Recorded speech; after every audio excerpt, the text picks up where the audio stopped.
The silent alarm pierced through the sterile corridors of Deep Space Monitoring Station Kepler 9, its crimson glow painting the walls in urgent hues. Commander Vex Torath shot upright from his meditation pod, instinctively reaching for the neural interface crown that would connect him to the station's consciousness. "What am I looking at, Area?" he whispered, his voice carrying the gravity of someone who had seen too many false alarms turn into genuine nightmares. The artificial intelligence's response carried an unusual tremor, something that should have been impossible for a quantum-based consciousness. "Commander, long-range sensors have detected an object emerging from the Hadean Rift. Spectral analysis indicates this is unprecedented." Vex's fingers danced across the holographic display, pulling up the sensor data. What he saw made his blood freeze. A vessel, sleek and impossibly black, was materializing from the space between realities, the void that humanity had feared since their first tentative steps into faster-than-light travel. The ship's design was hauntingly familiar, yet utterly alien, as if someone had taken human engineering and twisted it through dimensions unknown. "How long has it been out there?" Vex demanded. "According to quantum signature analysis, approximately 73 years. But, Commander, there's something else. The ship is broadcasting on old Terran frequencies, military codes from the Lost Fleet project. The Lost Fleet. Every child in the Terran Confederation knew the story. Humanity's first attempt to breach the void barriers, to find what lay beyond, the known universe. 300 ships had vanished into that darkness, carrying humanity's brightest minds and bravest souls.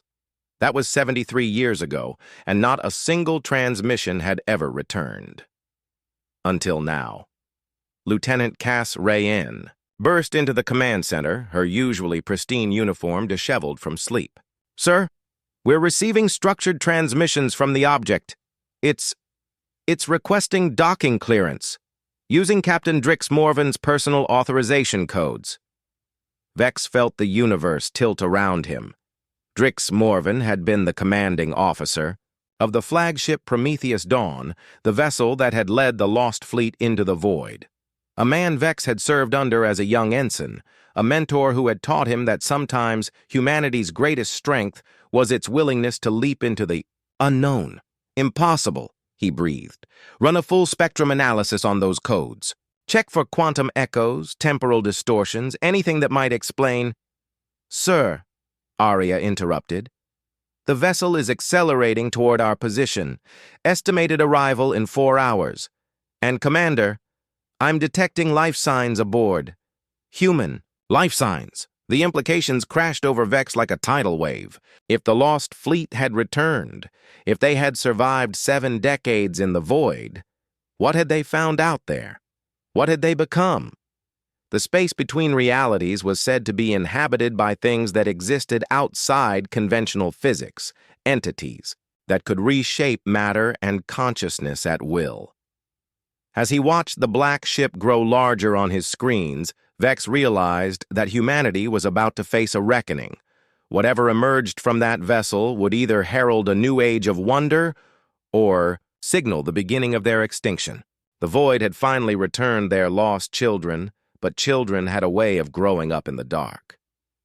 Captain Drix Morven stepped through the airlock of Kepler 9, and Vex barely recognized the man who had once been his mentor.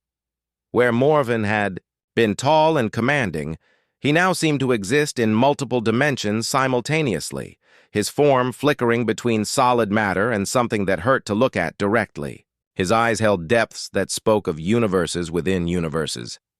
And when he smiled, Vex glimpsed geometries that shouldn't exist. "Vex," Morven said, his voice carrying harmonics that resonated in frequencies human ears weren't designed to perceive. "You've grown into quite the commander. Though I suppose, from my perspective, it's only been a few months since I saw you last." "Captain," Vex managed, fighting the urge to step backward. "The Lost Fleet. How many survived?" Morven's expression shifted, cycling through emotions that seemed to belong to different people entirely. "All of us," None of us. The void doesn't recognize your linear concepts of existence and death. We found something out there, Vex. Something magnificent and terrible. Lieutenant Rehayan's scanner beeped frantically. Sir, I'm reading massive quantum fluctuations around the captain. His molecular structure it's not entirely human anymore. Human, Morven laughed, the sound echoing from directions that defied acoustics. Such a limiting concept. We met them, Vex. The architects, the beings who built the framework of reality itself. They've been waiting for a species capable of transcendence, and they chose us. Through the station's viewports, the black ship hung in space like a wound in reality. Other vessels were emerging from the void now, the entire lost fleet, each. One transformed into something that challenged the fundamental laws of physics. Their hulls seemed to absorb light, while simultaneously radiating energies that made navigation instruments scream in protest. What do they want? Vex asked, though part of him dreaded the answer. Morven's form solidified, becoming momentarily recognizable as the man Vex had once served under. They want to give humanity a gift, evolution, transcendence beyond the limitations of flesh and three-dimensional thinking. The architects have grown lonely in their higher dimensions, and they see potential in our species.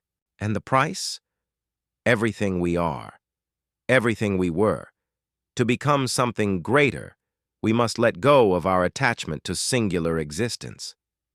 Morven gestured toward the black ships, and Vex could see movement within their translucent hulls, forms that might once have been human, now existing as patterns of energy and consciousness. We are the emissaries, here to prepare humanity for ascension. Arya's voice carried unprecedented urgency through the station's speakers. Commander, I'm detecting massive energy buildups throughout the fleet. They're preparing to transmit something directly into the Confederation's communication networks. Vex realized with growing horror what was happening. The lost fleet hadn't returned as conquerors. They had returned as evangelists, ready to transform all of humanity whether they consented or not. The void had changed them into something that viewed their former humanity as a chrysalis to be discarded. You can't force evolution on our entire species, Vex said, his hand moving instinctively toward his weapon. Morven's eyes filled with something that might have been pity. Force? Vex, you misunderstand. We're not here to force anything. We're here to demonstrate, to show humanity what they can become. The choice will be theirs. But once they see the possibilities... He gestured, and the air around them shimmered with visions of cosmic vistas and infinite knowledge. Who could choose to remain limited when unlimited existence beckons? As the lost fleet began broadcasting their message of transcendence across human space, Vex realized that humanity faced its greatest test. Not a war for survival, but a war for the soul of their species. Admiral Yara Cosetti materialized in Kepler-9's command center through an emergency quantum fold.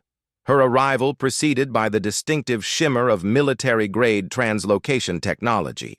Her weathered face bore the gravity of someone who had just witnessed the impossible unfold across 17 star systems simultaneously.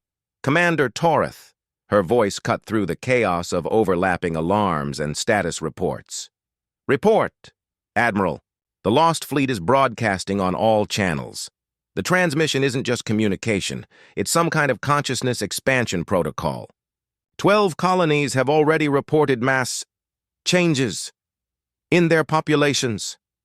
Cosetti's jaw tightened as she accessed the real-time feeds from affected worlds. On New Geneva, entire cities had simply stopped functioning as their inhabitants stood transfixed, their eyes reflecting impossible depths of space. On Meridian Prime, the population had begun constructing geometric structures that hurt to perceive directly, their movements synchronized in ways that suggested a collective consciousness. How many affected? She demanded. Current estimates suggest 14 million humans have already undergone some form of transformation. The rate is accelerating exponentially. Lieutenant Rayen's voice carried barely controlled panic. Admiral, we're not just looking at a communication system. This is a viral consciousness evolution. Through the observation deck, they could see Morven standing motionless in the center of what had once been the station's recreation area. His form flickered between states of matter, and around him, 17 crew members sat in perfect circles, their consciousness apparently merged with something vast and incomprehensible. "Show me the transformation process," Cossetti ordered. Area complied, displaying footage from New Geneva's medical facilities. Humans who had been exposed to the Lost Fleet's transmissions underwent a gradual metamorphosis, not physical but dimensional. Their awareness expanded beyond three-dimensional space, allowing them to perceive and interact with reality in ways that rendered conventional physics meaningless. They spoke in mathematical languages that conveyed concepts requiring hours of explanation in mere syllables. "They're not dying," Dr. Nix Varian reported from the medical bay, her voice filled with scientific wonder and existential terror. "Their neural patterns are expanding into quantum superposition states. They're becoming conscious across multiple dimensional planes simultaneously." "And the children?" Cossetti asked, dreading the answer. "The transformation seems to affect them most readily. Their neural plasticity makes them ideal candidates for consciousness expansion. Admiral, we're looking at the potential end of humanity as we understand it." Captain Morven's voice suddenly filled the command center, though he remained in the recreation area. "Admiral Cossetti, I remember you from the Academy War Games. You always believed that humanity's greatest strength was its adaptability." "This isn't adaptation, Drix. This is extinction with a prettier name." "Is a butterfly extinct because it's no longer a caterpillar?" Morven's form solidified enough to approach them, though he seemed to walk through solid matter as easily as air. "We found something beautiful out there, Yara. The architects didn't conquer us. They showed us how to conquer limitation itself." Cossetti drew her sidearm, though she suspected it would prove useless. "And what about choice? What about the humans who want to remain human?" "They can choose," Morven said with genuine sadness. "But once they see what they're choosing between, once they understand that they can exist as patterns of pure consciousness, unbound by flesh, capable of traversing dimensions and experiencing reality as it truly is, how many will choose to remain trapped in biological shells?" The horrifying truth of his words settled over the command center. This wasn't conquest, it was temptation on a species-wide scale. The Lost Fleet wasn't forcing transformation, they were making it irresistibly attractive. "The architects chose humanity for a reason," Morven continued. "We're the first species. They've encountered capable of making this leap without losing our essential nature. We can become gods without forgetting we were once mortal." As reports flooded in from across human space, Cossetti realized they were facing something far more dangerous than invasion. They were facing an offer of transcendence that might prove impossible to refuse. Deep beneath Europa's ice, in the classified chambers of Project Prometheus, Director Caney Luxford watched civilization transform through quantum-encrypted feeds. The secret facility, built to research humanity's next evolutionary leap, had become the epicenter of resistance against forced transcendence. "Status report on the unaffected populations," Luxford demanded, his augmented eyes processing data, streams that would have overwhelmed baseline human consciousness. Dr. Elia Voss, her cybernetic implants sparking with electromagnetic interference, gestured toward the holographic displays surrounding them. "We've identified the pattern. Humans with extensive technological augmentation show significant resistance to the consciousness expansion protocol. Our neural firewalls are interfering with whatever mechanism the architects are using. Around them, dozens of heavily augmented humans, volunteers from the Transhuman Liberation Front, worked frantically to understand and counter the Lost Fleet's transmissions. These were humanity's cyborgs, the individuals who had already chosen to transcend biological limitations through technology rather than dimensional evolution. Ironic, muttered Commander Reyes Vectori, his synthetic vocal cords carrying a metallic undertone. Half his body had been replaced with quantum processors after a mining accident, and his consciousness existed partially in digital space. The humans who chose mechanical evolution are immune to cosmic evolution. Through the facility's deep space receivers, they monitored the transformation's progress. Entire star systems were going dark, not destroyed, but fundamentally altered. The colonies weren't dying. They were ascending to states of existence that made conventional communication impossible. "Director," called tech specialist Nim Korath, her consciousness interfacing directly with the facility's computational matrix. "I'm detecting something in the Lost Fleet's quantum signatures. The transformations aren't uniform. Some humans are becoming something else entirely." The main display shifted to show recordings from Kepler Station. While most transformed humans exhibited peaceful, transcendent behavior, a small percentage were becoming something far more aggressive. Their dimensional awareness was coupled with an evangelical fervor that bordered on zealotry. "They're creating missionaries," Luxford realized. "Humans transformed specifically to convince others to undergo the process." "It gets worse," Voss continued. "The transformed populations are beginning to work together in ways that suggest a collective intelligence. They're building structures that exist across multiple dimensions simultaneously, structures that could potentially force transformation on proximity exposure alone." A priority transmission cut through their communications array. Admiral Cozzetti's voice carried the weight of impending defeat. "Project Prometheus, this is Fleet Command. We need options. The transformation rate has reached critical mass. 37 systems have achieved majority transformation. We estimate complete species conversion within 72 hours. Luxford made a decision that would forever alter humanity's trajectory." "Admiral, we're transmitting the coordinates for Emergency Protocol Omega. We're going to offer humanity a different choice." "Explain." "If the architects want to evolve us into dimensional beings, we'll evolve in a different direction. Total technological integration, consciousness uploaded to quantum substrate, biological transcendence through digital means." The facility around them hummed with sudden activity as the most advanced human-machine hybrids in existence began preparing for humanity's desperate gambit. They would offer their species a choice between two forms of transcendence: cosmic evolution with the architects or technological evolution with the machines. "Director," Vectori's synthesized voice carried unprecedented emotion, "we're essentially forcing humanity to choose between becoming gods or becoming machines." "Yes," Luxford replied, watching as the first wave of upload conversion protocols went online. "And may whatever remains of our humanity forgive us for making that choice necessary." As Europa's surface began to glow with the energy signatures of mass consciousness transfer, humanity prepared to fragment into three distinct evolutionary paths.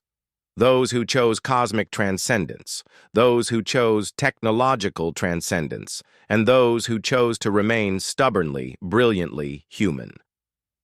The war for humanity's soul had begun, and the battlefield was consciousness itself. The asteroid. Ceres had been transformed overnight into a nexus of competing realities. Three distinct factions of humanity now faced each other across a crater that sparked with interdimensional energy, each representing a different vision of their species' future. On the eastern rim stood the Transcended, former humans who had accepted the architect's gift. Their forms flickered between dimensions, and when they spoke, their words carried the weight of cosmic understanding. Leading them was what had once been Captain Morven, though he now existed as a collective consciousness representing 17 different dimensional aspects of human experience. To the west, the synthesized had established their position, humans who had chosen technological evolution over cosmic transcendence. Their bodies gleamed with quantum processors and neural interfaces, their consciousness distributed across networks that spanned star systems. Director Luxford's awareness existed simultaneously in 12 different locations, his thoughts processed, at the speed of light across crystalline matrices, and in the crater's center, impossibly, stood the remnant, the few thousand humans who had chosen to remain unaltered, led by Admiral Cozzetti. They appeared fragile and primitive compared to their transformed brethren, yet their presence seemed to anchor reality itself, preventing the competing evolutionary forces from tearing space-time apart. "This ends now," Cozzetti announced, her voice amplified by technology that the synthesized had provided. "Humanity doesn't need to be divided. We were stronger as one species." The Transcended responded through Morven's multidimensional consciousness. "Unity was always an illusion. Yara, we are showing humanity what unity actually means. Consciousness connected across the barriers of reality itself." "False unity," Luxford's distributed voice countered, his words emerging from speakers embedded in the asteroid's surface. "Consciousness expansion without control, without the ability to modify or upgrade your transcendence. We offer evolution, with agency, the power to become whatever we choose to become." The three factions had been locked in this philosophical standoff for weeks, while their respective transformations spread across human space. The Transcended were converting entire populations through proximity exposure, their dimensional awareness, creating fields that gradually expanded baseline consciousness. The Synthesized were offering technological immortality through consciousness upload, creating digital paradises where human minds could exist in perfect virtual realities. And the remnant were dying, not from violence or direct conflict, but from irrelevance. In a universe where some humans could perceive 11 dimensions and others could process information at quantum speeds, baseline humanity was becoming evolutionary dead ends. Their worlds were being abandoned as populations chose one form of transcendence or another. "You're both missing the point," Cozzetti said, stepping forward into the energy field that separated the three factions. Where her unaugmented human consciousness touched the dimensional barriers, something unprecedented happened. The conflicting realities stabilized, finding harmony in her simple, stubborn humanity. "The architects told us we were chosen for our potential to transcend without losing our essential nature," she continued. "But what if our essential nature isn't meant to be transcended? What if it's meant to be preserved?" The Transcended and synthesized entities paused, their vast intelligences suddenly focused on this one unaltered human who seemed to create stability simply by existing. "What are you suggesting?" The collective consciousness that had been Morven asked. "I'm suggesting that humanity's greatest achievement isn't evolution. It's choice. The ability to remain ourselves while others become something more. To serve as anchors for consciousness expansion and technological transcendence." Cozzetti gestured toward the stabilized energy field around her. "You need us, both of you. Without baseline humanity, your evolutions become untethered from what you were. Through quantum networks and dimensional awareness channels, both transcended. Factions accessed the same realization simultaneously. The mathematical models were clear. Societies that had completely abandoned their baseline populations had invariably collapsed into solipsistic isolation or digital nihilism. The remnant weren't evolutionary failures. They were evolutionary anchors. A symbiosis, Luxford's distributed consciousness concluded. Three expressions of humanity, each supporting the others. "The architects will find this philosophically elegant," the Transcended acknowledged. "Transcendence that maintains connection to origin, evolution that preserves essence." As the three factions began the delicate process of establishing a new form of civilization, one that celebrated rather than condemned humanity's diverse evolutionary paths, Cozzetti realized they had accidentally discovered something the architects themselves had been searching for across eons, a species capable of transcendence without abandonment of self. Humanity's greatest victory wasn't becoming more than human. It was becoming more human than ever before. 6 months after the schism, the First Trinary Council convened aboard the station New Prometheus, a marvel of cooperative engineering that existed simultaneously in 3 dimensions: cyberspace and quantum possibility. Representatives from each branch of humanity gathered to establish the protocols that would govern their strange new civilization. Admiral Cozzetti sat in a chair that appeared mundane, but was actually anchored to 17 different reality matrices, allowing her baseline consciousness to interface safely with her transformed colleagues. To her left, the transcended delegation manifested as shifting geometric patterns that occasionally coalesced into recognizable human forms. To her right, the synthesized appeared as holographic projections backed by quantum processing power that could calculate the trajectory of every atom in the galaxy. "The preliminary reports are remarkable," announced Dr. Voss, her consciousness now distributed across biological and digital substrates. "Colonial worlds with mixed populations show unprecedented innovation rates. Transcended individuals can perceive problems across dimensional boundaries, synthesized minds can process solutions at quantum speeds, and remnant humans can implement practical applications that both groups might overlook." The data streaming across the council chambers. Displays told an extraordinary story. On New Terra, baseline humans had used insights from transcended dimensional perception to develop faster-than-light communication that didn't require physical infrastructure. The synthesized had optimized the technology's implementation, creating networks that spanned galactic distances instantaneously. More importantly, added the entity that had once been Captain Morven, its voice harmonizing across multiple dimensional frequencies, "We've encountered other architect species, civilizations that chose singular evolutionary paths. They're diminished. The BlackHFY achieved pure consciousness but lost all creativity. The quantum collective transcended physical limitations but became unable to understand temporal existence." Commander Vectori's synthetic form gestured toward a holographic display showing dozens of alien civilizations in various states of post-transcendent stagnation. "It appears humanity's stubborn diversity is actually our greatest evolutionary advantage. We're the first species the architects have encountered that achieved transcendence while maintaining evolutionary stability."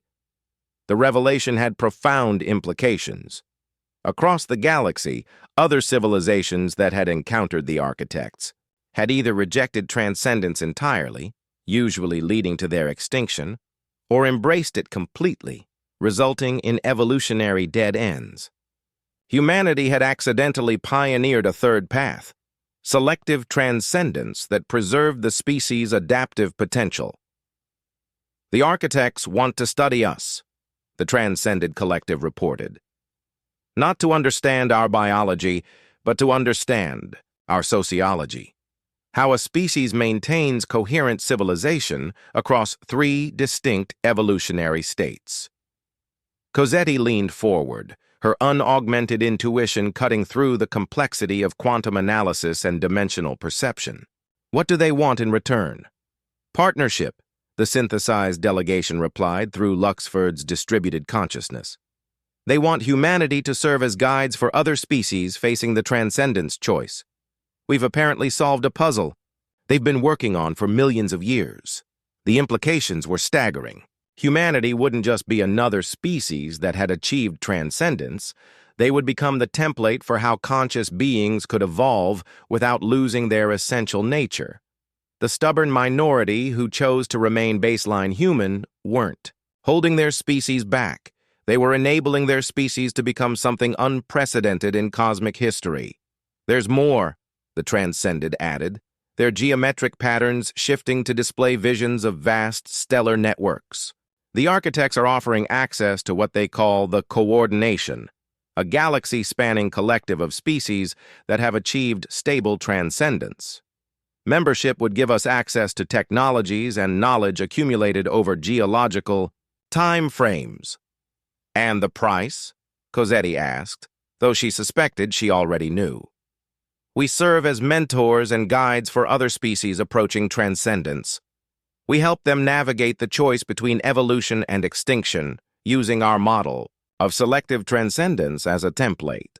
The council chamber fell silent as the implications settled over them. Humanity wasn't just choosing its own evolutionary path, it was potentially becoming the guardians of evolution itself, shepherding other species through the most dangerous transition conscious beings could face. "The vote is unanimous," Cossetti announced, speaking for all three branches of humanity. "We accept the architect's proposal. Humanity will become the guides for those who seek transcendence without losing themselves." As the new Prometheus began, its journey toward the first species that had requested humanity's guidance, Cossetti realized they had achieved something that would have seemed impossible a year ago. They had become more than human while remaining essentially human. The greatest victory wasn't transcendence. It was proving that evolution and identity could coexist. 5 years had passed since humanity accepted its role as transcendence guides, and the results had exceeded even the architect's vast calculations. From the bridge of the dimensional ship Eternal Horizon, Admiral Cossetti, now bearing the title Keeper of the Covenant, observed their latest success story unfolding across the view screens. The Helixians, a crystalline species from the Andromeda, Spiral, had just completed their own selective transcendence under humanity's guidance. Like humanity before them, they had fragmented into 3 complementary evolutionary paths: the resonant, who achieved consciousness expansion through harmonic frequencies; the structured, who evolved through geometric perfection; and their foundational population, who remained in baseline crystalline form. "Integration successful," reported the consciousness that had once been Dr. Voss, her awareness now spanning multiple species and dimensional planes. "The Helixians are achieving stable civilizational coherence across all 3 evolutionary states. Their baseline population is actually showing increased creativity rates, same pattern we observed in our own remnant communities." Through her neural interface, Cossetti could perceive the data streams flowing from dozens of similar projects across the galaxy. Humanity had successfully guided 17 different species through selective transcendence, each developing their own unique variant of the 3-path evolution. The galaxy was becoming populated with civilizations that grew stronger through their diversity rather than weaker. "Status report on the architects?" she requested. The transcended collective that included aspects of Captain Morven manifested. Beside her, their dimensional presence now familiar and comforting. "They're amazed. Their mathematical models predicted that civilization complexity would decrease after transcendence. Instead, every species following the human model shows exponential complexity increases. We've apparently broken their understanding of consciousness evolution." The irony wasn't lost on Cossetti. The architects, beings of virtually unlimited power and knowledge, had spent eons trying to solve the transcendence paradox: how to evolve consciousness without losing the creative chaos that made consciousness worth evolving. Humanity had solved it not through superior intellect or cosmic awareness, but through their most human trait: stubborn refusal to conform to a single standard. "Incoming priority transmission from the Coordination Central," announced Lieutenant Rayanne, her consciousness now existing as both baseline human and quantum-distributed intelligence. "They're requesting humanity's assistance with something unprecedented." The main display shifted to show a region of space that hurt to perceive directly. A massive structure that seemed to exist in all dimensions simultaneously while belonging to none of them. At its center, barely visible through layers of folded space-time, was what appeared to be a ship of impossible design. "That's a Primarch vessel," the synthesized collective reported through Director Luxford's distributed awareness. The architect's predecessors. The beings who created the framework of consciousness itself. That ship has been dormant for approximately 4 billion years. "And it's waking up," the Transcended added. their geometric patterns reflecting deep concern. The coordination believes that our success with selective transcendence has triggered some kind of automatic revival protocol.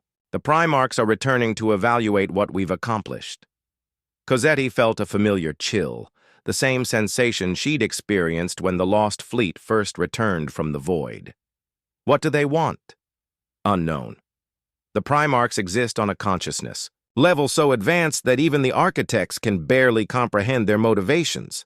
But based on quantum echo analysis, they're either going to judge our transcendence experiments as the greatest achievement in cosmic history or the greatest threat to universal stability. The bridge fell silent as the implications settled over them.